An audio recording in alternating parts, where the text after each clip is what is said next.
All right, welcome back. Here we're going to look at operations management and supply chain management. Operations management, the planning, scheduling, and control of the activities that transform inputs into finished goods and services. So if you read that one more time, the planning, scheduling, control of the activities that transform inputs into finished goods. If we were a chicken processing plant, the one that we have here, as far as I understand, their realm of operations is basically processing the chicken, which would mean to clean the chicken, cut up, you have to hot water and stuff like that, and get the feathers off, and other things. Clean the chicken, basically cut up the chicken, and package the chicken. Actually, in this case, with the chicken processor local here, they also do the distribution. So that's basically, as far as I understand, their operation. And when you're gonna do operations management, these are the things that we are concerned with for the chicken processing plant. Now, we look at supply chain management. Actively managing the supply chain activities and relationships to maximize customer value with the goal of effectiveness and efficiency. You don't have to memorize these word for word, but actively managing the supply chain. Now, what is the supply chain? We have to get all of the inputs for our goods and get the goods to the retail outlets. So when we're dealing with relationships and other people in the supply chain, we have to deal with our suppliers. These are our suppliers. And the suppliers for the chicken processing plant would be equipment, packaging for the chicken, meat, the meat chickens, and labor. So we would have to, in order to keep this operation going, consistent, effective, and efficient, we've got to maintain a relationship with our suppliers. Help them out if possible. If they're having trouble, we need to go help them out. Build a relationship and help them to make sure that we have what we need to get the chicken to the customer, customer value, a nice, clean, healthy chicken. And when it comes to like the meat chickens, this would mean dealing with the farmers and helping the farmers to schedule the delivery of the chickens to the chicken processing plant. We'd also have to have relationships with the equipment suppliers, because we need efficient equipment that works consistently, and also a relationship with the packaging people. I mean, can you imagine?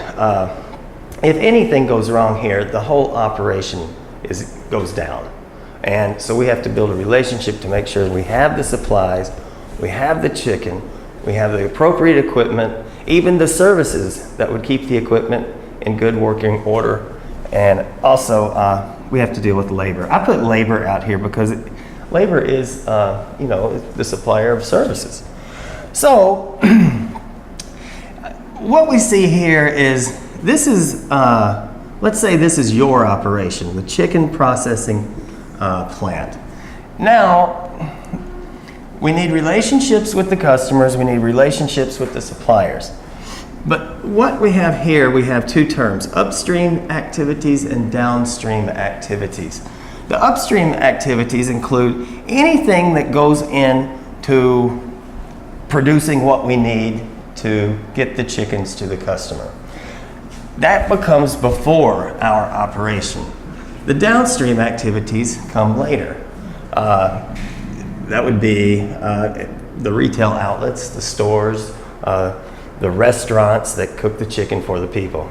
So you can see maybe at the store, possibly, that the chicken processing plant not only does the distribution, but they might supply the freezers for the chicken at the store. That's possible. I know other meat companies do that.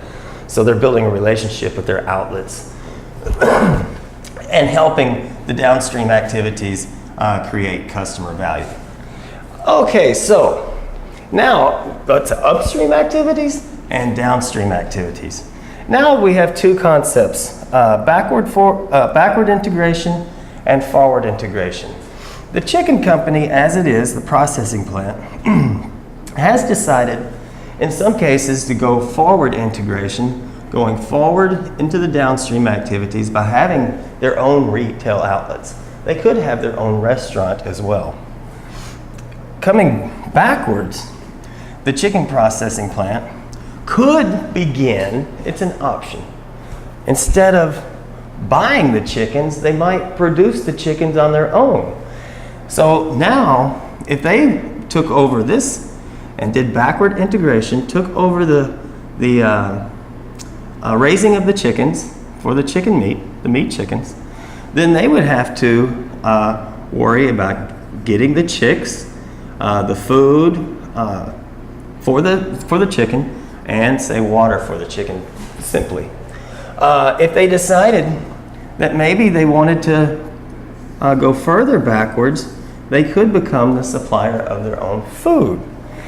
And that would entail simply, corn, soybeans, Milo, vitamins, stuff like that. And then they would have to procure all of this as well. They start creating their own chickens, so they need their chicks, the food. Now they take over the food, so now they gotta do their corn, and then they have to go buy seed, corn, fertilizer, and equipment. Now, if they were to do this, go all the way back here to the seed, corn, the fertilizer, and the equipment, purchasing that to grow this, now we're seeing a more fully integrated operation. It's not just a chicken processing plant. They're also creating their own chickens. They probably couldn't do their own equipment. They might make their own packaging. Moving back here, they might dig a well and have their own water and grow their own corn. And this would be extremely difficult for them to do that, but they would be more fully integrated by doing all of this. So there we go. It's very complicated. You know, it's just a chicken, but a lot goes into getting that chicken on your table. Just look at all of these operations that they have to depend on for the processing plant to operate efficiently and effectively.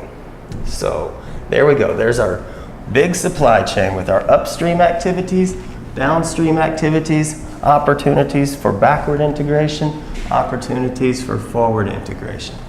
So there we go.